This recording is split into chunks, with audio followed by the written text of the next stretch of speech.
Buenas tardes. Mm, Mi nombre es Gabriel Rudas y soy profesor de literatura de la Universidad Javeriana y también soy ensayista. He publicado algunos ensayos por aquí y por allá. Bueno, mientras va llegando la gente, quería empezar este viernes de debate del Club de Lectura del Ornitorrinco. Quería empezar por agradecer a Nicolás Rincón y a Nadia Solano, quienes han creado este espacio para que nosotros disfrutemos y pasemos de ese estado de permanente cuarentena observadora en ciclos infinitos y nos movamos, creo yo, como una espiral de pensamiento, desde la poesía, el cine, la literatura y pues hoy desde el ensayo, desde el ensayo político. Mm, pues muy contento de estar aquí, muy contento de ver que algunas caras conocidas ya se están uniendo y también algunas personas que no me conocen personalmente, pero que ya nos estaremos conociendo a través primero del video que subí uh, o que Nicolás y Nadia subieron hace unas horas y también pues en este Facebook Live para comenzar a pensar ese futuro que nos está viniendo tan de repente, porque creo que esa es una de las sensaciones que todos estamos viviendo, como un derrumbamiento del presente y un aparecer de un futuro. Los textos que tenemos para discutir hoy pues son dos. El primero de ellos, que fue, digamos, en español, se publicó en El País, pero creo que hubo muchísimas copias y eh, muchísimas reproducciones a nivel mundial, pues que desde el filósofo surcoreano, pero que está radicado en Berlín, y se llama, el ensayo que salió publicado en El País de España, se llama La emergencia viral y el mundo de mañana. Y tiene un curioso subtítulo que probablemente haya sido no del filósofo surcoreano Byung-Chul Han, que es el autor, sino que seguramente fue de los redactores del País, que ponen Byung-Chul Han, el filósofo surcoreano que piensa desde Berlín. Y el filósofo surcoreano que piensa desde Berlín va a ser parte pues, de las cuestiones que aparecen en el debate que generó el texto. Por otro lado tenemos eh, en un blog o una revista cultural que se llama El Estornudo, una revista de pensadores y ensayistas cubanos, o algunos radicados en Cuba, otros en el exterior. Santiago Villa, periodista y ensayista, escribe una respuesta al texto de Byung-Chul Han que se llama El orientalista de Oriente, las fracturas en el texto viral de Byung-Chul Han. Y de ahí ya viene como la primera parte del debate que aparece en los textos, porque esa idea de pensar el filósofo surcoreano que piensa desde Berlín se le contrapone el orientalista de Oriente. En ambos subtítulos aparece esa visión de Oriente-Occidente, pero por supuesto con cargas muy diferentes.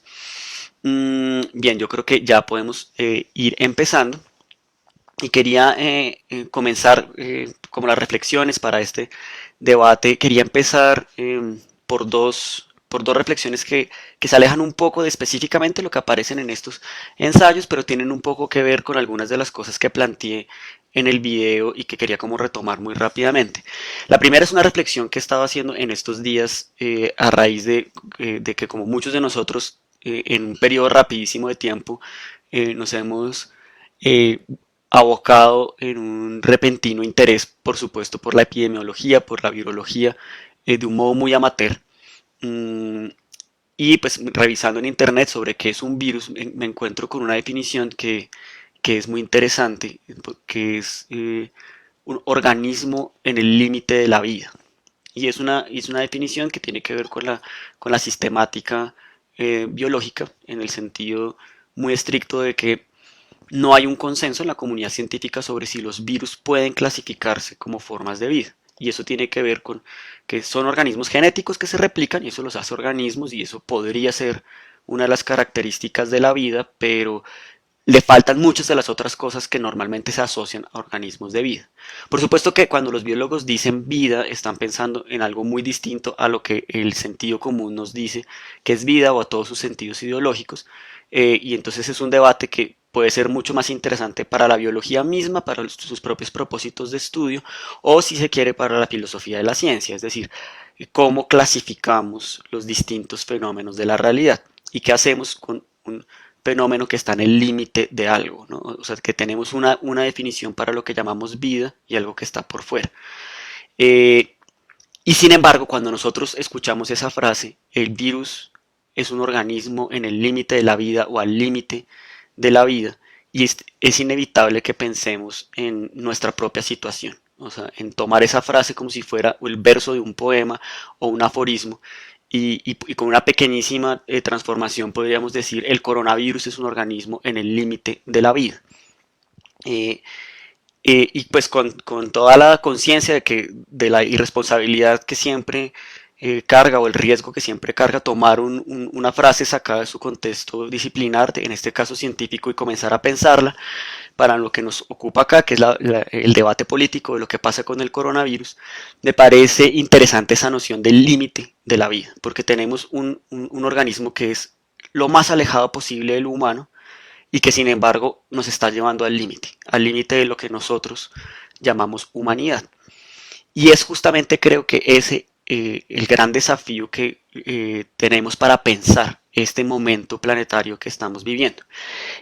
¿Qué hacer con un fenómeno que nos está afectando a todo lo que nosotros consideramos humano y que sin embargo a duras penas está operando por las reglas de lo que consideramos humano? Y esa es una de las grandes ironías porque en realidad los virus son muy conocidos por nosotros. Tenemos por supuesto la gripe, que aunque nos hemos ido enterando, quienes no estamos pendientes de eso, pues que también mata muchísimas personas en el mundo, pero en el sentido común de la vida cotidiana, solemos pensar que la gripe es algo tan domesticado, tan metido en nuestro orden cotidiano, que es como la enfermedad humana, la enfermedad humanizada. Y tenemos un virus que opera de un modo muy similar, que no tiene ninguna variación importante aparentemente, sino una pequeña variante, el contagio, y de repente todo lo que estamos viviendo en el mundo se está sacudiendo.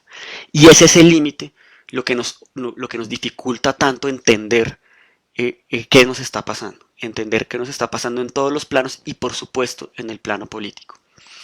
Esa es uno de los puntos que yo creo que está eh, subyacente al debate entre Han y Santiago Villa.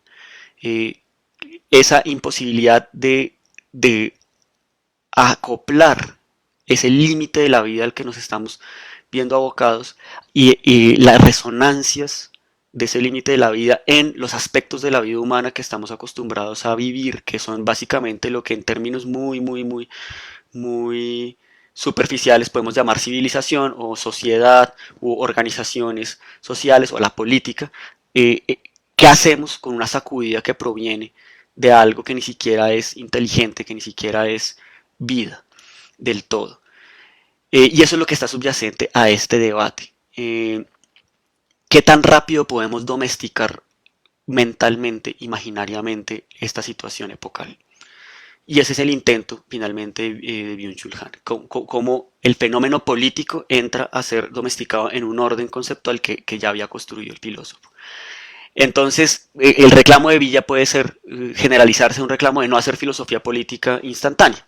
Y es un reclamo que se le ha hecho a Slavoj Žižek, que se le ha hecho a Paul Preciado, a Giorgio Agamben y a todos estos filósofos y filósofas muy famosos que rápidamente están produciendo piezas de pensamiento y mucha gente dice, no lo estás haciendo bien.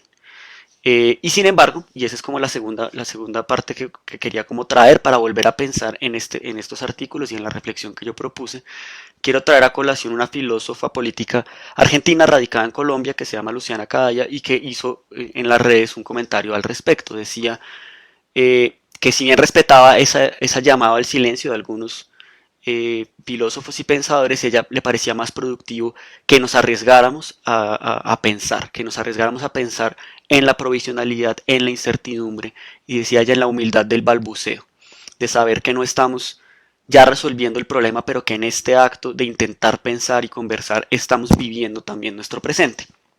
Y creo que a pesar de que ahí parecería ser una defensa de este tipo de intentos, viene el llamado de Luciana Cadaya viene con una reflexión importante sobre la humildad del balbuceo, que tal vez la falla que está señalando Santiago Villa es que el texto de Byung-Chul Han, como otros de los textos, no se presentan como balbuceos, sino como respuestas, que lo que terminan haciendo es enmarcar un fenómeno que nos está obligando a balbucear por su situación límite, lo está intentando rápidamente convertir en lo que ya estaba. Y en realidad la pregunta que mueve estos textos es el futuro político. Y ese futuro político tiene que poderse plantear y tiene que poderse especular, pero es desde más bien las fracturas de los órdenes con los cuales nosotros interpretamos la realidad. Como señalaba en el video introductorio, Byung-Chul Han apunta a esas fracturas, pero el texto de Villa nos está señalando los límites o las excesivas rapideces de esas fracturas, ¿no? Pero está apuntando a la noción de Estado, al papel del Estado, a la noción de la comunidad y cómo articulamos la noción de comunidad con la noción de Estado en esta crisis, por un lado. Y por otro lado, cómo entendemos la geopolítica y las transformaciones geopolíticas que generan esta sacudida. Es decir, cuál es el mundo que nos va a dejar primero la crisis humana que está generando, la crisis de vida que está generando, cuál es la crisis, cuáles son las consecuencias de la crisis en términos del orden económico y cuáles son las consecuencias en la sacudida del sentido común político. Es decir, lo que era aceptable pensar y lo que no era aceptable pensar. Y entonces ahí está ese debate de quienes piensan, de quienes están pensando con el deseo desde sus proyectos políticos anteriores. Vamos a hacer se cayó el orden capitalista, ¿no? Y va a aparecer un nuevo elemento. O estamos viviendo en realidad una deriva hacia el autoritarismo. ¿Y cómo pensamos entonces esos futuros? Y ya que, pues, digamos, tanto en el video como ahora le he dado de tanto, digamos, le hemos dado tan duro al texto de Han, hay una cuestión que me hace muchísimo ruido del ensayo de Villa que comienza, que dice casi al final, dice, esto es el último párrafo, dice, el penúltimo párrafo, dice... A juzgar por las situaciones similares en el pasado, la muerte en masa no impulsa una revolución. Las epidemias eh, fueron uno de los detonantes para la caída de varias dinastías chinas, pero un cambio de dinastía no es un cambio de sistema. La economía de mercado depende de la comunicación y la seguridad en el futuro. El dinero es el más profundo voto de confianza por la estabilidad de un sistema. Cuando la comunicación se corta del todo y la economía de mercado colapsa, se vuelve a la autosuficiencia agraria. No sé si al comunismo o al feudalismo. Supongo que es más probable que terminemos en lo segundo. El comunismo exige demasiada burocracia y misticismo. El feudalismo es más intuitivo. Y esto es como una respuesta a Han, que estaba pensando rápidamente, que está diciendo que lo que va a pasar es una deriva autoritaria del autoritarismo chino en la versión simplificada que propone. Y si bien la crítica de Villa es acertada, ¿podemos realmente decir que tan rápidamente que la deriva va a ser hacia el feudalismo? ¿O estamos de nuevo intentando eh, de salirnos del balbuceo de los detalles para rápidamente hacer una imagen de lo conocido con lo que nos está viniendo en vez de comenzar a pensar en las fracturas y ver hacia dónde llevamos las posibles emergencias políticas que encontramos?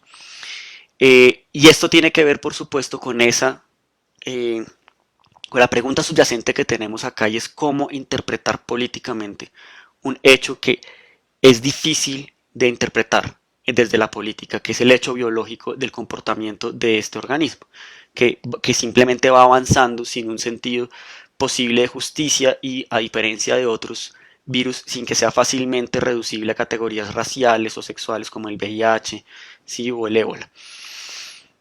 Y eso pues nos puede llevar, digamos, para traer el debate un poco acá a nuestro entorno hemisférico.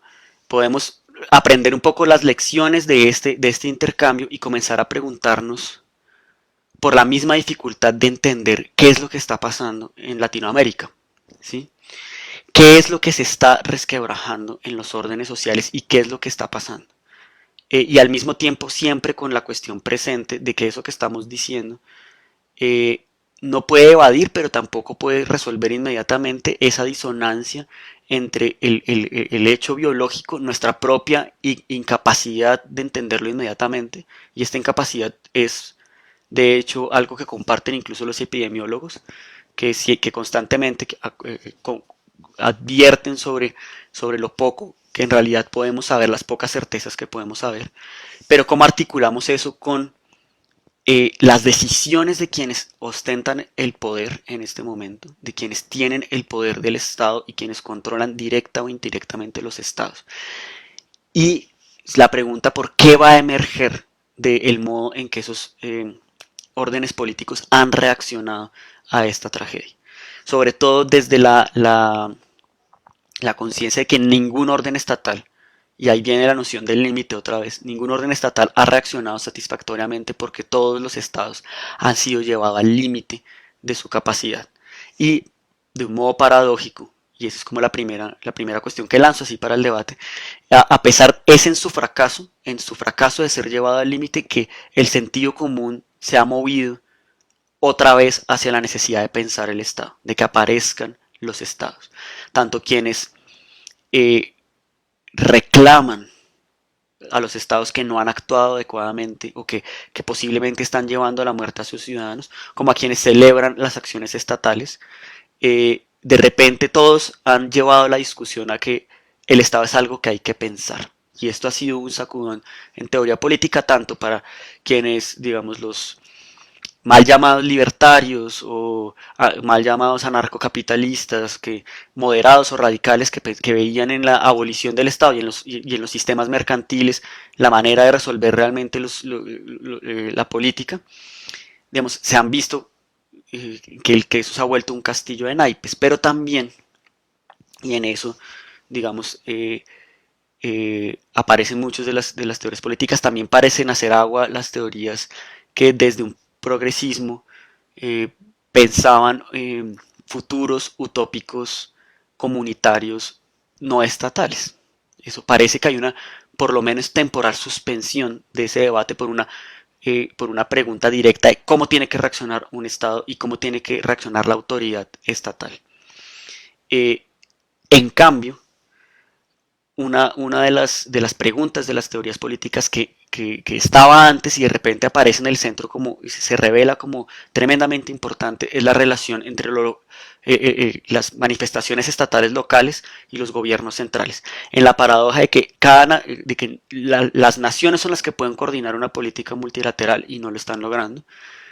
Eh, las políticas de la epidemia tendrían que ser mínimamente nacionales para funcionar y tampoco lo están logrando, y quienes han reaccionado más rápidamente son en realidad los gobiernos locales. Reaccionado algunos bien, algunos mal, pero en todo caso rápidamente. Entonces, de repente esa pregunta aparece, que siempre ha estado en los debates políticos, aparece con muchísima urgencia. ¿Cómo se articula un gobierno local con un gobierno nacional? ¿Cómo se articulan los gobiernos nacionales con internacionales? ¿Qué hacemos con la aparente suspensión de la política de una enfermedad y cómo en menos de una semana lo que parecía esa suspensión en aras de un consenso vuelve a aparecer? Y por último aparece el tema de la tecnocracia, que es justamente la articulación del saber científico, en este caso, con las acciones políticas y cómo se revelan distintas versiones de interpretar la tecnocracia, pero también se desenmascaran falsas tecnocracias y se desenmascaran también el mito de que el liderazgo político es irrelevante y desarticulado de, de la pregunta por la verdad científica biológica. Es decir, la información científica está ahí y estaba ahí en Latinoamérica antes de que llegara el virus, porque el virus llegó, digamos, se demoró varios meses en llegar, los epidemiólogos estaban ahí, y también en todos los países de Latinoamérica había políticos que estaban advirtiendo, ¿sí? Y sin embargo las reacciones de los distintos estados fueron distintas.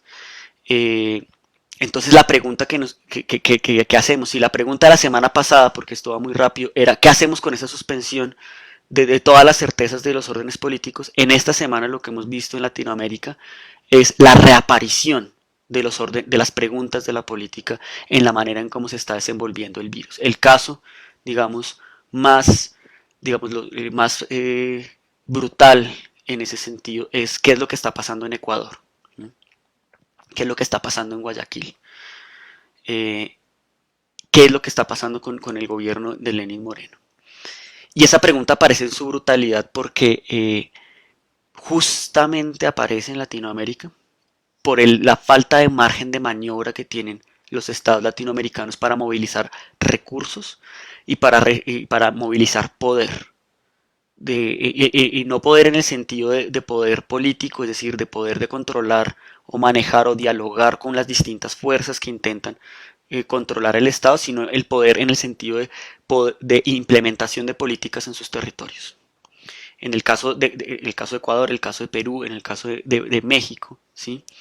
En el caso de Brasil, en el caso de Colombia, que tenemos distintos gobiernos que han asumido su relación con la pandemia y con las medidas de la pandemia distintas, que han negociado con las fuerzas empresariales, que en todos los casos invariablemente han grupos significativos de empresarios poderosos han presionado para que los estados asuman la tesis más necropolítica, y es que la gente vulnerable se muera, pero que se siga moviendo la maquinaria bursátil y financiera.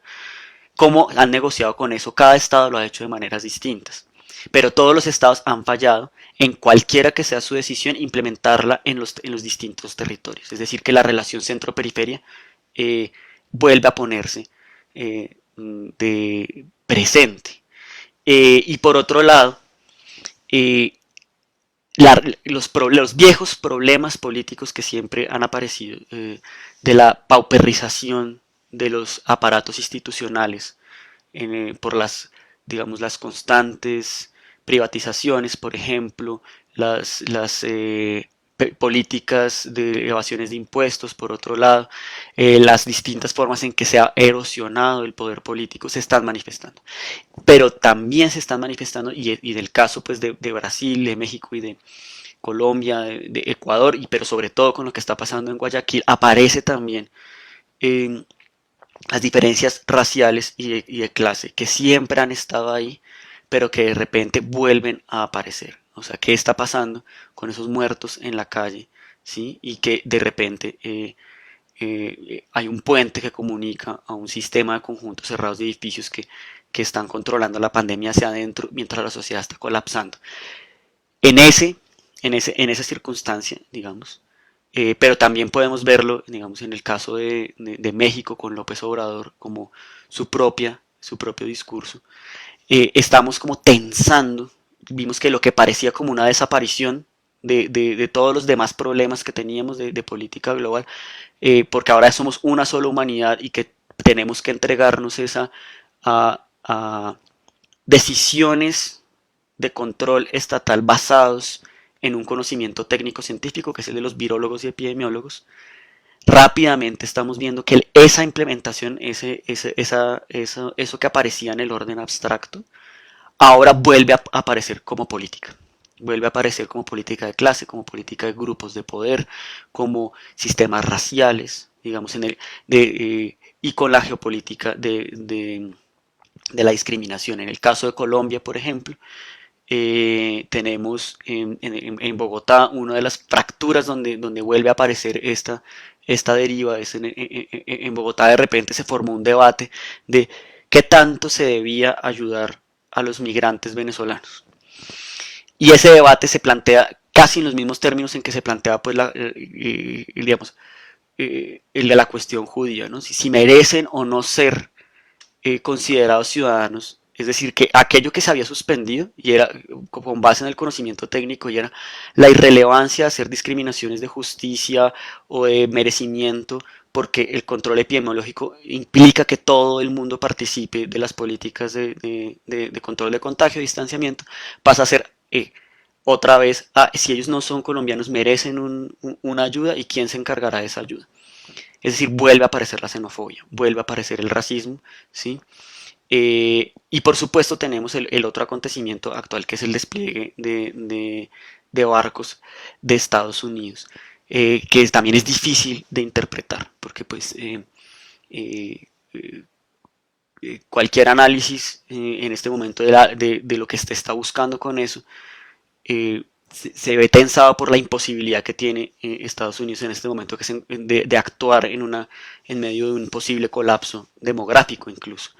Entonces, la pregunta que nosotros hacemos es qué hacemos primero con ese límite del humano y qué hacemos con esa reintroducción de la política, porque esa reintroducción de la política en todo caso no viene acompañada de una reintroducción de las categorías que nos permitían analizarlas fácilmente antes de la pandemia. Es decir, seguimos en la misma paradoja que se enfrenta Byung-Chul Han y Santiago Villa. Podemos meterlos este vino nuevo en los odres viejos para utilizar de un modo un poco trucho el dicho del lugar común. Podemos domesticar esta reemergencia de los acontecimientos políticos en Latinoamérica y leerlos únicamente en la clave de lo que estaba pasando antes de la pandemia. Podemos, por el contrario, simplemente mantener la suspensión de sentido y decir, no, esto es otra cosa. Y entonces comenzamos a pensar en qué es, digamos, lo que podemos hacer. Y el llamado que yo hacía un poco en el video es eh, que tal vez el problema de hacer una filosofía, un análisis político, tiene justamente que ver con esa conciencia del balbuceo que puede resolverse o navegarse justamente en intentar buscar también en los detalles de las cosas que están pasando, las fisuras, hacia dónde van esas fisuras. Nos es muy difícil comprender ya los acontecimientos, comprender ya los movimientos, nos es prácticamente imposible predecir qué es lo que se está moviendo en términos del poder, de cómo se va a reconfigurar el poder una vez pasemos del estado de la emergencia de la vida y de las muertes en masa al estado de la crisis económica de larguísimo plazo que va a generar esto, pero sí podemos comenzar a ver que en estos movimientos de poder que están pasando, que está pasando con Bolsonaro, con López Obrador, con Lenín Moreno, con Maduro, sí podemos ver un resquebrajamiento de muchas de los trajes nuevos del emperador. Mm, Uno de los más interesantes que ocurrió a nivel hemisférico, me parece a mí, fue no tanto de los gremios empresariales que actúan casi siempre en reuniones a puerta cerrada, sino de los ideólogos de ciertas versiones de poder del movimiento perpetuo de la economía, del progreso y del crecimiento perpetuo. Estoy hablando, por supuesto, en términos mucho más obvios de lo que solemos llamar derecha, pero en realidad podemos pensarlo de un modo un poco más amplio como un desarrollismo económico, pero sí claramente asociado con lo que normalmente llamamos neoliberalismo. Circulan mucho en internet artículos, muchos anónimos, pero muchos con autoría, que hacen razonamientos espurios de distinta manera, pero que se reducen a eso que mencioné un poco al principio de esta charla, que es eh, la pregunta angustiosa de ¿podemos eh, realmente detener el baile económico que nos llevaba supuestamente a un crecimiento perpetuo del Producto Interno Bruto para salvar unas vidas que de todas maneras no estaban aportando, unas vidas de ancianos o de personas que estaban en la informalidad que no integraban lo que se considera que es la economía deseable? Eh, lo que sorprende de la emergencia de ese argumento no es que haya quien lo piense, porque ese argumento finalmente no es nuevo. Es el argumento, es que en gran parte el argumento de la necropolítica, es decir, que en su forma pues más ramplona podríamos decir, si se supone que una economía capitalista de perpetuo crecimiento es lo que en el largo plazo va a beneficiar va a beneficiar a todo el mundo, algo que por supuesto está en duda, pero que sí se asume como una premisa. Entonces tenemos que sacrificar a quienes no participan de ese crecimiento. Lo nuevo de esos argumentos es cómo esos argumentos son recibidos. y cómo se plantean desde la angustia. Ya no se están planteando desde una seguridad de yo sí entiendo cómo funciona la verdadera política, que es la de la economía y la de las finanzas, sino aparecen de por favor créanme, esto es el marco de interpretación que deberíamos seguir utilizando. Y eso implícitamente, el subtexto de esos llamados es un reconocimiento de que no está siendo bien recibido, de que ese sentido común se está resquebrajando. El sentido común de pretendamos que no está pasando nada para poder seguir utilizando los regímenes de control de la población, de organización de la sociedad, no está funcionando. ¿Sí? Digamos, ante la evidencia ¿sí? de las muertes emerge eh, que digamos, los formas de concebir lo común, formas de concebir lo común que se decía una y otra vez que solo estaban permaneciendo en académicos esnovistas de izquierda, que estaban atrincherados en las universidades o artistas, etcétera. De repente esas nociones de común aparecen como nociones que siempre estaban, que siempre estuvieron ahí y que no se habían ido, ¿sí? Y que es la manera como se están recibiendo sus argumentos. Y el argumento se termina formulando en una simpleza que me parece que es muy acertada. Es quienes están diciendo eso nos quieren matar o quieren matar la sociedad. Entonces emerge lo común y eso es un resquebrajamiento de cierta hegemonía política. Es decir, no podemos interpretar fácilmente qué está pasando en Ecuador, qué está pasando en Venezuela, o cómo se va a resolver, o qué está pasando en Colombia, o en Brasil, o qué está pasando en El Salvador, por ejemplo. Y ahora hablo un poco de eso. Pero el hecho, lo que podemos ver así en este presente y como para proyectar a cuestiones de futuro un poco incierto, es que la manera como se están leyendo los acontecimientos y los balbuceos de los acontecimientos implican que ya algo que parecía un debate saldado, que nos habían presentado como un debate saldado, de repente vuelve a volverse una interrogación, vuelve a aparecer como una interrogación. ¿Cómo entendemos pues cómo asumimos pues la idea de que hay vidas que valen menos cuando en efecto comienzan a caer y se confrontan frente a esa muerte? Y eso es importante, por ejemplo, en lugares como Colombia, donde el argumento de permitir la muerte para hacer avanzar la economía se había instaurado en el sentido común dominante. Digamos, era un discurso implícito en los medios de comunicación y de repente deja de serlo, por lo menos con respecto al virus, y deja de hacerlo justamente por la incapacidad de entenderlo también. Y encontramos eso que pasa en El Salvador, con el presidente de El Salvador, que digamos, muchas personas denuncian la disonancia entre su discurso de videos virales de Facebook con respecto a poner la vida y un régimen de gobierno basado en el control estatal orientado al cuidado con sus verdaderas acciones. Y su verdadero historial político y su verdadera relación con esos empresarios que parece estar regañando en los videos virales. Eso está por verse, digamos, está por ver verse hasta qué punto en la acción política está pasando, qué es lo que está pasando en El Salvador. Pero lo que me parece interesante, y es donde yo veo el intersticio para comenzar a pensar modos sociales hacia el futuro, es la necesidad de presentar esta imagen. ¿Sí?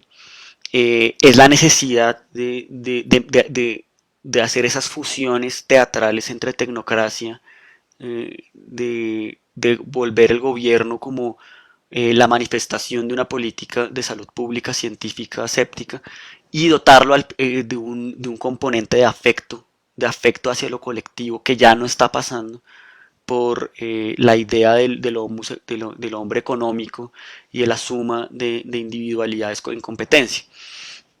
Y eh, distintos gobiernos de distinto signo político están apelando a esa misma retórica. Por supuesto, ¿cómo se realiza esa retórica en la acción política real? Es decir, en el verdadero capacidad que tienen los estados para cuidar a sus ciudadanos, para encontrar el balance entre las fuerzas de poder que los constituyen o las presiones de los distintos grupos de poder que les permiten gobernar y el ejercicio del gobierno para salvar las vidas, pues es algo que tenemos que ver en los distintos detalles de cada lugar. Pero lo más interesante que está pasando es que la maquinaria de decir a toda costa hay que mantener moviendo una rueda de crecimiento se volvió una interrogante. Y digo que es un interrogante no en el sentido fácil de decir ahora el sentido común se movió definitivamente hacia un comunitarismo o hacia una especie de solidaridad. No es eso exactamente lo que está pasando. Porque de todas maneras, junto con la preocupación inmediata por la vida, aparece, siempre está presente la angustia, un tipo particular de angustia apocalíptica, porque la sensación apocalíptica que se está apoderando de las personas en cuarentena no es un apocalipsis del fin de la humanidad, en el sentido en que hay un consenso mediático en cuanto a que el virus no es un virus que va a acabar con toda la población, o sea, no tenemos ese escenario de Hollywood, sino que, que el virus, por la cantidad de muertes y de contagios, sea como sea que se maneje, va a acabar el orden establecido que teníamos y lo va a acabar hacia un momento de dureza, hacia un momento, o sea, que lo que se viene es oscuro y de sufrimiento. Entonces, la sensación apocalíptica es que no estamos en ningún escenario de mantenimiento del orden, sino en preguntas de cómo hacerlo. Entonces, la angustia por la vida y la necesidad que lleva esa angustia a una apertura de nuevo hacia lo común, viene acompañada por una angustia por la subsistencia y por la permanencia de las esperanzas de crecimiento económico individuales y de las pequeñas comunidades. Es decir, que la pregunta por la economía sigue estando. Pero entonces no es que se desplace todo hacia un comunismo, hacia un comunitarismo, para nada, pero sí se pone en duda el relato de que se tenía montado sobre qué era lo que debía hacerse y cómo se desactivaban las luchas colectivas. ¿Sí? El otro relato que está haciendo agua es el relato del optimismo, digamos, que es y que no se puede despreciar, porque en el centro, en uno de los centros ideológicos importantes de Latinoamérica es una confluencia entre la autoayuda y digamos, el fascismo evangélico, lo llamo yo, o sea, como los movimientos evangélicos. Y muchas veces se confluyen en el mismo sistema. Y no es que estén desapareciendo, y no creo que vayan a desaparecer, y puede que incluso terminen fortalecidos, pero sí la fuerza de ese sistema al límite de la vida, ese organismo que ni siquiera es humano, que no tiene sentido, digamos, como decía Gille, que esa frase pues que parece funcionar muy bien, que no tiene significado, eh, pone contra la pared, y esto también pasó en Corea del Sur, ¿no? Pone contra la pared discursos de optimismo religioso que en realidad articulan alrededor de la idea de un individuo y ciertas ideas de comunidad asociadas digamos, a la crueldad de la acumulación de la riqueza, que es como gran parte de lo que hacen los evangélicos de la prosperidad, por ejemplo. ¿Sí? Los que hacen reinterpretaciones de la Biblia, de que si tú rezas y tienes ciertas conductas sexuales controladas y lees la Biblia y crees en esta versión de la Biblia, haces parte de esta comunidad evangélica que te ayudamos a que tu matrimonio funcione bien, pero además vas a ser rico, y vas a ser rico si rezas individualmente y comienzas a escalar, o sea que ahí comienzan a hacer estas derivas de articularse hacia la esperanza del optimismo infinito a prueba de todo. Pero a prueba de todo es a prueba de la pobreza, a prueba del autoritarismo, a prueba de las derivas más oscuras de los órdenes de mercado, de la desinstitucionalización que se nos ha impuesto, pero no es a prueba de coronavirus. Y esa realidad, digamos, incontestable, pero tan difícil de interpretar, está poniendo otra vez ese debate en duda. ¿Qué hacemos entonces con esas formas de lo religioso? Y por supuesto entra entonces la pregunta de la relación entre política y fe. Entonces, todo esto que estoy diciendo son como simplemente balbuceos, creo yo, balbuceos que van en todo caso pensando que si no es decir, que si no asumimos estos moldes gruesos que en Byung-Chul Han son como esta división entre Oriente y Occidente, de Oriente autoritario y valores autoritarios, estas cuestiones gruesas, ¿cómo pensamos desde estos balbuceos y estos detalles las confluencias de los aspectos que configuran la política latinoamericana, desde la posición del Estado, de la autoridad, de lo que se suele llamar autoritarismo, de lo que se suele llamar populismo, de lo que se suele interpretar como las relaciones tensas entre política, Estado y religión, de las organizaciones sociales que operan por fuera del Estado, dentro del Estado, cómo fluyen. Todas esas cuestiones, cómo podemos pensarlas uno digamos, sin fosilizaciones inmediatas de metámoras en el edificio de lo conocido, pero tampoco sin perdernos en los detalles inmediatos del día a día, que son solamente la constante aparición de la imposibilidad de decir. Bueno, esas son como algunas de las reflexiones de intentar pensar lo que decía Villa y Han y traerlas un poquito a lo que nos está pasando en estos días. Entonces, pues no sé si hay algún comentario, si aparece alguien, alguna idea, alguna reflexión ahí en la gente que está pensando en Facebook sobre esto que estos delirios que estoy planteando o estas vueltas sobre preguntas que estoy planteando. Entonces no sé si hay alguna pregunta, bueno, algún emoji, alguna carita feliz o algún no es por otro lado o algún planteamiento de alguna otra deriva de lo que estamos viendo. Mm, y, bueno, pues mientras la gente va escribiendo, eh, voy pensando como en algunas otras reflexiones sobre esto que he planteado y quiero traerlas pues ya no como a Latinoamérica en general, sino al caso particular de Colombia, que es donde yo vivo, y es, digamos, uno de los lugares donde también se está evidenciando estos resquebrajamientos de sentidos comunes. Mm, Creo que una de las cuestiones que más ha pasado en Colombia tiene que ver con la pregunta por la tecnocracia. O sea, ¿qué es la tecnocracia? Porque gran parte de los debates políticos se han visto constantemente enmarcados en una aparente oposición entre populismo y tecnocracia, con distintas acusaciones en todas direcciones de quién es el populista y quién es el tecnócrata. Pero creo que en ese debate político, mmm, que tiene como subyacente qué hacemos con el conocimiento cuando este se integra al liderazgo político, se ha puesto a prueba. Es decir, quién reclama para sí la interpretación política de lo que están diciendo los debates científicos. Y entonces, digamos, una de las grandes ironías es que en todo el espectro político escucha a los científicos.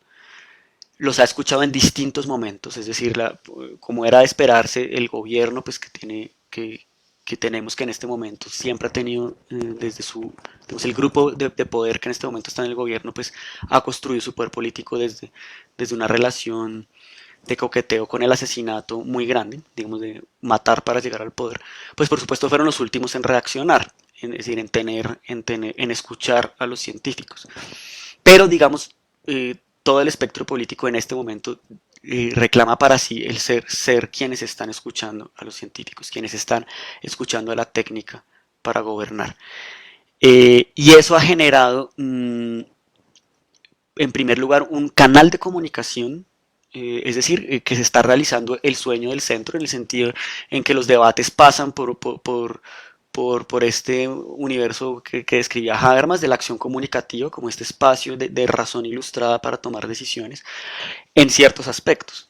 Pero en otros aspectos se evidencia que el conocimiento técnico siempre es incompleto, es decir, está la arista de los debates de los virólogos, epidemiólogos, y luego está la arista del qué hacer, qué hacemos con respecto a eso, cómo se implementa. Eh, eh, y vuelve a aparecer la política. ¿Mm? Vuelve a aparecer el balance de qué hacemos. Consideramos como conocimiento técnico la verdad de los corredores de bolsa, consideramos como técnicos a los líderes gremiales, hasta qué punto, ¿sí? Porque luego aparece digamos, y esto es algo que está pasando en el mundo, pues que en este momento la solución que dice la ciencia es una solución medieval, que es la cuarentena. Entonces, ¿qué hacemos con una solución que es una solución social y que tiene un componente biopolítico? Y bueno, ahí nos dice Felipe Muriel. O sea, es un poco paradójico que situaciones límite como esta, en la que la vida misma está en juego, parece reclamar una visión de un nuevo mundo en cuanto a las relaciones epistémicas, éticas, políticas, estéticas, y que establezcamos con él. Esta idea no es solamente una respuesta humana ante el miedo y la sensación de la amenaza, aunque sí lo es parcialmente. Yo creo que y tiene toda la razón, me parece súper interesante, y hay una cosa que quiero resaltar de lo que dice Felipe. Dice un nuevo mundo en cuanto a las relaciones epistémicas, ¿sí? Que creo que es algo parte de lo que yo he estado pensando y dándole vueltas ahora, éticas, políticas y estéticas. Y esa última, digamos, también está viéndose sacudida. Digamos, y quiero ir más allá del lugar común, digamos, del meme, ahora necesitamos artistas más que nunca, sino algo un poco más profundo, porque una de las visiones de la estética es justamente la articulación de aquello que no pasa o que va más allá de lo que podemos comprender. Y yo quisiera decir acá algo, pues tal vez porque es la estética lo que a mí más me gusta, o bueno, no sé, pero que es algo que he sentido y que creo que muchos comparten, y es que eh, sí, muchos de estos filósofos que hicieron estos ensayos súper rápidos, como Agamben y eso, parecieron como muy insatisfactorios. En cambio, hay una sensación de una necesidad de una estética que articule esta incomprensión. Y la otra cosa que dice Felipe Muriel, que me parece buenísima, y es: esta idea no es solamente una respuesta humana ante el miedo, aunque sí parcialmente, y a la sensación de amenaza, aunque sí parcialmente, sino que también hay una necesidad de construir en efecto un mundo nuevo.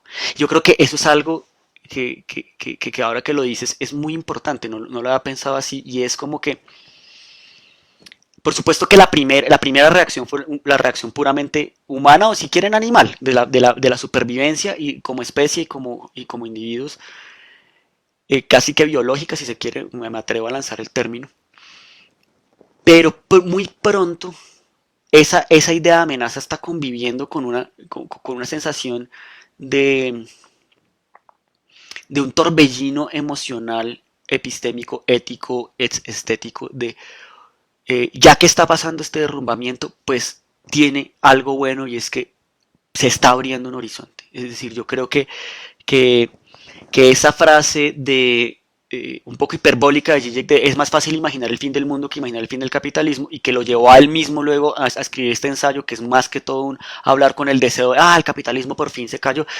Yo digo que eso fue demasiado apresurado, incluso para lo apresurado que es Zizek, porque lo que estamos viendo no es el fin del capitalismo, pero la posibilidad de por fin imaginar el fin del capitalismo. Pero para no utilizar el término capitalismo como una brocha gigantesca, es para utilicemos mejor una brocha aún más grande, pero que tal vez por eso abarca algo mejor. Este es el fin del mundo, pero no el fin del mundo en el sentido material, sino el fin de lo que está, digamos, de las prisiones epistemológicas, ideológicas, éticas, estéticas, en las que se sentía hasta hace unas semanas que todo parecía un sistema de pequeños movimientos que siempre terminan en lo mismo, y de cajas que se bloquean y que no van para ningún lado. De repente es como si ese patear el tablero nos estuviera abriendo esa posibilidad que dice Felipe, de imaginemos otros mundos. Es decir, las reglas del juego parece que ya no están dadas.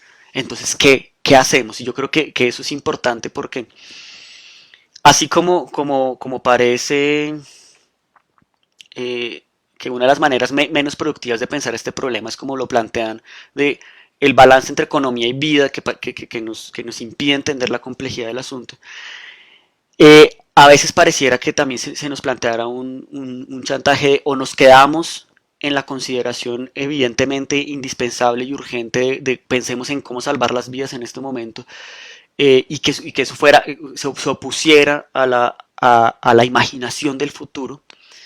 Yo creo que lo que nos está planteando Felipe es importante, y es que las dos cosas están pasando al tiempo. Y aunque no podemos ver una solución de continuidad en esa estructura de sentimiento que vivimos, sí la podemos sentir. Es decir, yo no creo que se pueda enunciar fácilmente la continuidad entre estamos preocupados por la vida y por la supervivencia y por la economía, y al mismo tiempo estamos excitados con el universo que se nos está abriendo en este resquebrajamiento. No sé si se puede anunciar como la continuidad entre ambos, pero sí está pasando al tiempo, y creo que, o por lo menos acá lo digo a título personal, yo creo que yo he sentido, y muchos de nosotros, esa montaña rusa, o sea, de pasar de esa sensación de miedo y de amenaza, tanto biológica como de lo apocalíptico, pasar en cuestión de minutos a una expansión de la imaginación, de repente por fin estamos ante aquello que estábamos buscando desde hace tanto tiempo, que era la sensación de que el mundo se estaba abriendo. Hace poco, quiero contar acá una anécdota que me pareció súper interesante. Es que estaba hablando con mi madre y me decía, bueno, que era muy duro la cuarentena, etcétera, pero que ella tenía una sensación extraña, y es que ella fue joven en los setentas, en la época en que surgieron todos estos grandes movimientos sociales, los derechos civiles, el hipismo, desde el hipismo nueva era, derechos civiles, la oposición a la guerra, y acá en Colombia pues la organización de movimientos políticos, y que la sensación que había, y al mismo tiempo fue cuando se fue configurando lo que fue Thatcher y Reagan, etcétera, y la sensación que se tuvo al final de los 70 sobre todo es que nada estaba dado, que de repente las ideas que se discutían se articulaban rápidamente en fuerzas que estaban transformando el mundo. Y esa sensación desapareció, fue desapareciendo. Y eso sería tema para otro foro, de por qué de repente fue desapareciendo esa sensación. O sea, o cada vez había que esforzarse más para decirse a sí mismo, no, sí, se puede cambiar, pero las cosas parecían que no. Y entonces ella me decía que se había sentido como otra vez en los 70, que no sabía explicar bien por qué, pero a pesar de que ahora estaba encerrada y que pues ahora es muy muy mayor, de repente sentía que había como un ambiente parecido a los 70 de un modo que no sabía explicar. Y ese no saber explicarme, en todo caso, me pareció que llevaba podemos tomar eso como una metáfora, o sea, no quiero decir que exactamente esto es en los 70, gusto, pues que el coronavirus es gusto, pues no se trata de hacer esa equiparación, pero sí creo que tiene que ver con eso, o sea, como aunque estamos de repente en un montón de cortocircuitos de no saber qué hacer y qué entender, una de las posibilidades es esa confluencia de nada está dado, puesto que ni siquiera la vida misma, puesto que ni siquiera la supervivencia básica, puesto que ni siquiera el orden social que permite llevar el sostenimiento de las vidas está en este momento en estado definitivamente sólido. Entonces aparece una sensación de libertad, de acción con respecto a lo que viene. Y puesto que las categorías no nos están sirviendo, puesto que las teorías no nos están sirviendo, puesto que las filosofías no nos están sirviendo, de repente se está abriendo una nueva posibilidad. Y yo creo que es en ese sentido, la idea de que se está abriendo una visión de un nuevo mundo, ¿sí? En términos puramente biológicos, el mundo sigue siendo el mismo, pero en lo que nosotros ya decimos cuando decimos la palabra mundo es mucho más que un acontecimiento de lo que normalmente asociamos como naturaleza. El mundo es todo, o sea, es lo que llamamos naturaleza, es lo que llamamos humanos, es lo que llamamos civilización, es lo que llamamos cultura, es lo que llamamos epistemología, o sea, cómo comprendemos la realidad, es lo que llamamos la ética. Todo eso se está abriendo, como dice Felipe muy bien, y yo creo que esa sensación de se está abriendo un nuevo mundo, como la pregunta que yo me hago es, ¿cómo la aterrizamos en la aparición de estas pequeñeces, porque yo creo que las pequeñeces de la política local, por ejemplo, porque muchas veces lo que pasaba con esa política local hace 3 semanas o hace un mes es que sentíamos que había miles de pequeñas discusiones sobre cómo organizamos la economía, sobre cómo organizamos la política, pero era muy difícil hacer articulaciones entre eso eh, y un orden social. Entonces, digamos, ¿qué hacemos pues con respecto a esas intervenciones? O sea, ¿cómo entendemos eso? Eh, dice una intervención, ¿por qué se asegura que lo que autores como Han están dando ideas cerradas o respuestas concretas y no más bien que sus textos son formas más de balbuceo? Eh, es que me parece que nuestras lecturas también son muy rígidas frente a estos filósofos. Sí, yo creo que, digamos, yo también estaba, digamos, lo diría como yo mismo, estoy simplificando mucho. Mm, son balbuceos, es decir, y creo que en ese sentido quisiera tomar el texto de Hannes, es decir, no quisiera como crucificarlo en este momento, decir nada de lo que dice sirve, y es en ese sentido que sobre todo en el video planteaba que yo creo que incluso en las cosas en las que yo veo que son como apreciaciones equivocadas o en las simplificaciones que señala Villa, que él lo acusa pues de ser un orientalista, o sea, que estás hablando desde estereotipos sobre Oriente, pero incluso ahí él está apuntando a problemas sobre los que no hay una respuesta y hay un intento. Pero la acusación, para retomar la pregunta específica, pues es algo que muchas personas han dicho, y es que tanto el texto de Han como el de Agamben, como el de Gille, que incluso el de Paul Preciado, la gramática sobre la que están construidos es, ajá, el coronavirus me da la razón a lo que yo ya había escrito antes. ¿Mm? Yo ya había dicho que la sociedad era esto y acá se está manifestando. Eh, digamos, uno puede tomar un poco su modo indulgente y decir, bueno, pues es propio de un texto que se escribe de rapidez, pero pues hay quienes dicen, no, ahí lo que está pasando es que están dependiendo más su propia preeminencia de su perspectiva y no están realmente escribiendo desde el no sé.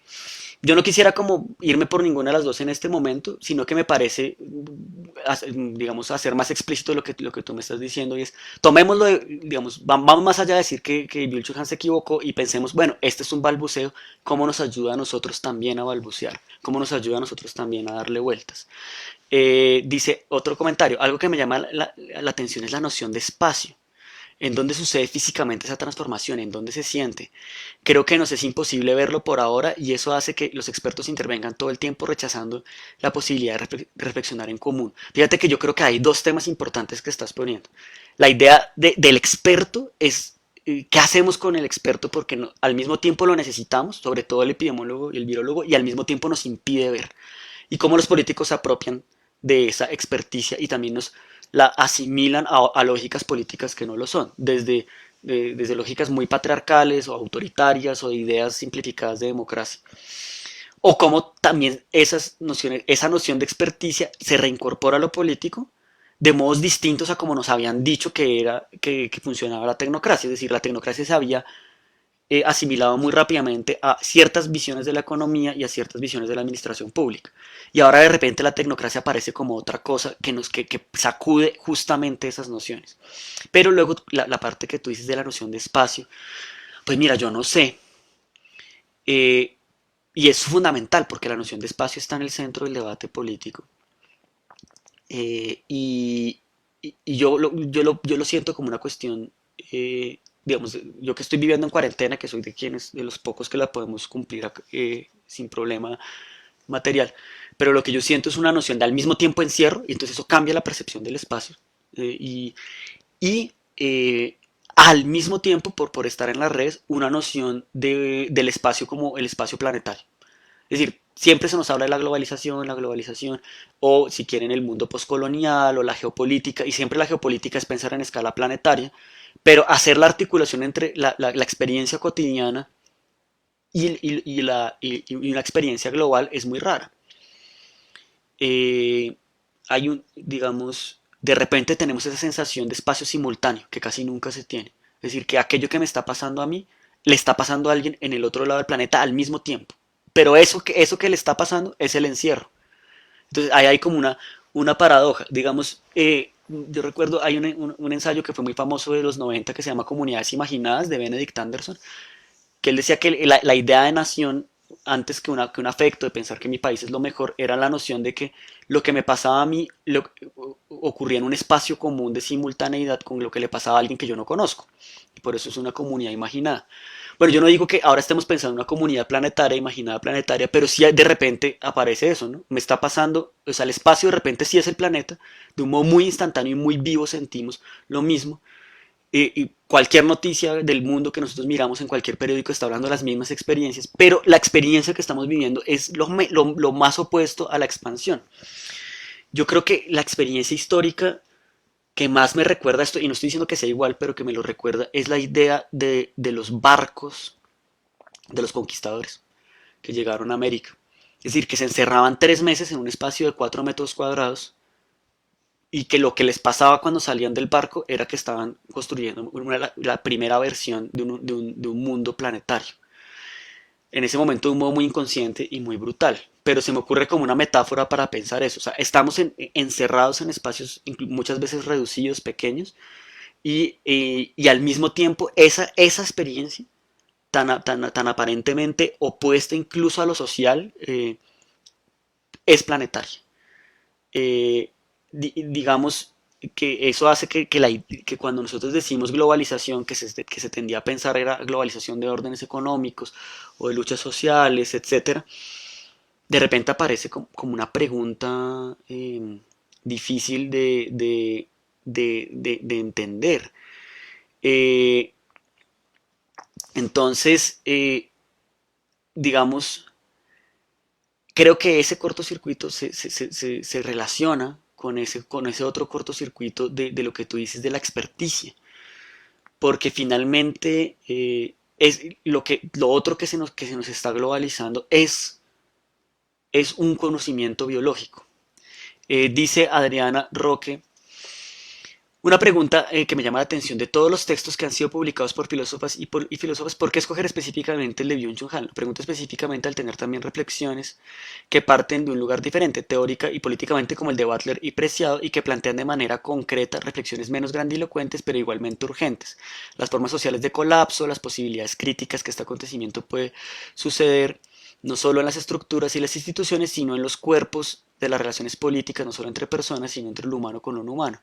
¿Cómo pensarías tú estas cuestiones que a veces escapan de la teoría política? Bueno, yo escogí, más que el texto de Byung-Chul Han, yo escogí o sea, el que a mí me llamó la atención fue el de Villa. O sea, la respuesta de Villa, porque creo que la respuesta de Villa eh, habría una posibilidad de pensar que en el detalle de, o sea, que a muchas veces nosotros pensamos que la reflexión abstracta y los detalles puntuales sobre cómo en efecto funcionan los órdenes sociales pueden estar desconectadas. Y lo que me parecía que el texto de Villa era que en esa reflexión del detalle es donde más aparecía en la reflexión. Entonces un poco, sí, a mí me parece que lo que escribió Preciado y Butler es muchísimo más valioso que el de Byung-Chul Han, pero pues digamos que el que yo quería compartir era el de Villa, y tenía la ventaja de que aquel con el que estaba dialogando Villa pues era un texto que se había hecho muy viral y que era muy probable que todo el mundo hubiera leído, o que en todo caso se leía muy rápido porque eran pues, columnas de periódico. Entonces la respuesta era un poco más por ese lado.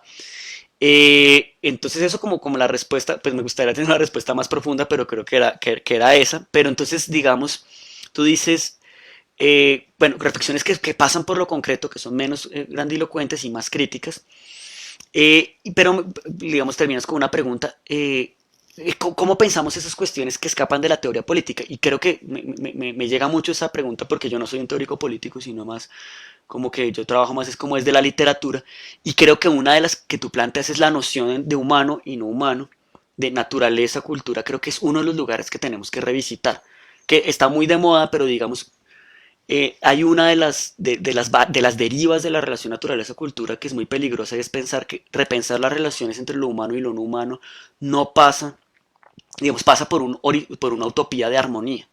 Y también este momento político nos está mostrando, o este momento humano nos está mostrando, que nuestra reconciliación, entre comillas, con la naturaleza pasa por el peligro, pasa por la falta de control sobre nuestra propia vida.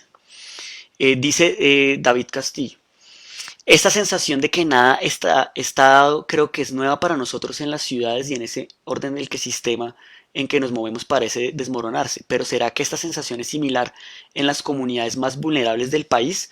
Pienso en los Wayuu, en Colombia, bueno, en Colombia y Venezuela, y en otra cantidad de comunidades en que la sensación desde hace décadas es que su mundo está cayéndose. Será también un nuevo mundo para esas comunidades. Yo no conozco tanto la situación de los Wayuu, pero digamos, alguna vez un profesor que se llama Juan Duchesne nos decía que él estaba hablando con unos Yukuna en el Amazonas y que ellos le decían que ese temor de los mestizos, pues refiriéndose como a los que viven en las ciudades, por el fin del mundo y por el fracaso de la civilización y la debacle natural, era que eso les llamaba la atención porque ellos ya lo habían vivido. Es decir, ya habían vivido el apocalipsis. Y que eso los tenía en una situación muy triste, pero que tenía una visión, una dosis de sabiduría que era, nosotros ya vivimos esa apocalipsis. La vivimos con la Casa Arana, la vivimos con la conquista. Y ustedes tienen que aprender a entender su humanidad desde eso. Una respuesta durísima, me parece. Eh, pero nosotros podemos pensar históricamente que si entre el 80 y el 95% de la población de los pueblos originarios se diezmó por la viruela, pues algo de razón hay en eso.